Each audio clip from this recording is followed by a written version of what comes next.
वंचित उद्ध्वस्त विकास कॉरिडॉर रद्द झाला पाहिजे। उद्ध्वस्त विकास कॉरिडॉर रद्द झालाच पाहिजे। कॉरिडॉर रद्द झालाच पाहिजे। पंढरपूर तीर्थक्षेत्र बचाव समिती आमचा पंढरपूर कॉरिडॉरला पूर्णपणे विरोध आहे।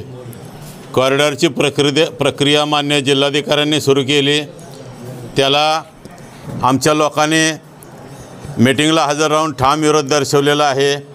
तरीसुद्धा कलेक्टर साहेबांनी माहिती मागवली, लोकांनी माहिती भरून दिली, पण त्या माहिती भरून दिलेल्या फॉर्मवर आमचा कॉरिडॉरला विरोध आहे असं स्पष्टपणे आणि ठामपणाने नमूद केलेलं आहे।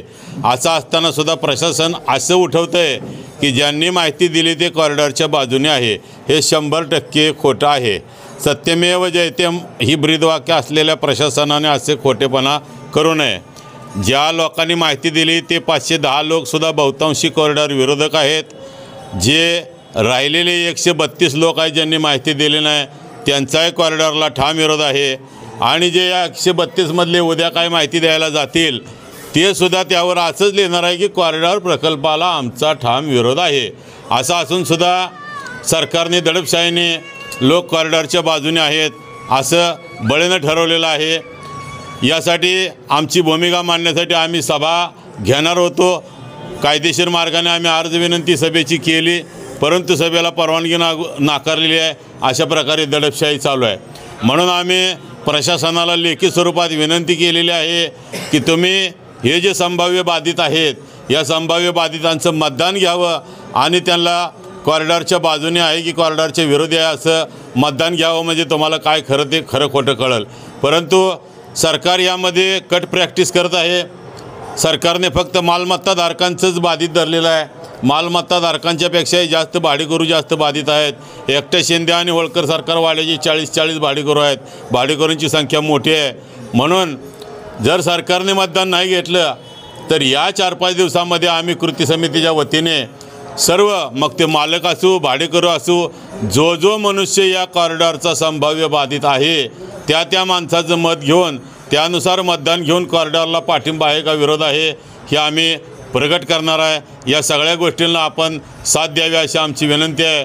आणि दुसरं म्हणजे आमचं म्हणणं, कॉरिडॉरला विरोधाचं जे म्हणणं आहे की इतक्या मोठ्या कॉरिडॉरची गरज नाही।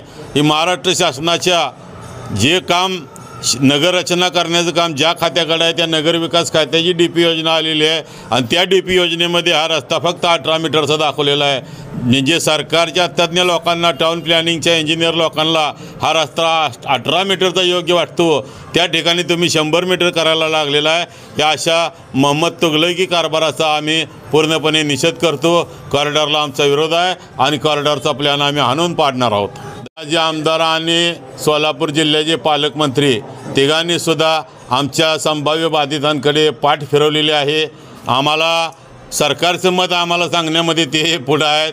आम्ही त्यांना बोलवलेलं आहे, परंतु ते दखल घ्यायला तयार नाहीत।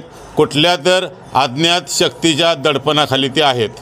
फक्त नरेंद्र मोदींचा अट्टहास मला नरेंद्र मोदींचं वाटत नाही, फडणवीस साहेबांचं वाटते। कारण नरेंद्र मोदींचं इतक्या खालवर लक्ष असलं असं, पण हा फडणवीस साहेबांचं ड्रीम प्रोजेक्ट असं तुम्ही लिहिता त्यातनं आम्ही वाचतो आहे, त्यामुळे ते तसं काय असेल का काय असं वाटतंय। मग यानंतर काय उग्र स्वरूपाचं आंदोलन वगैरे होणार आहे? होणार आहे। पहिल्यांदा आम्ही मतदान घेऊ आधी आम्ही सर्व लढा संवैधानिक पद्धतीने करणार आहेत। पहिल्या सभेपासून सुरुवात आहे, हे अभिरूप मतदान घेणार आहे, त्यानंतर मोर्चे होतील, त्यानंतर निदर्शनं होतील। सगळ्या कायदेशीर मार्गाने अगदी त्यातूनही राहिलं तर आमरण उपोषणापर्यंत आमची धडक जाणार आहे।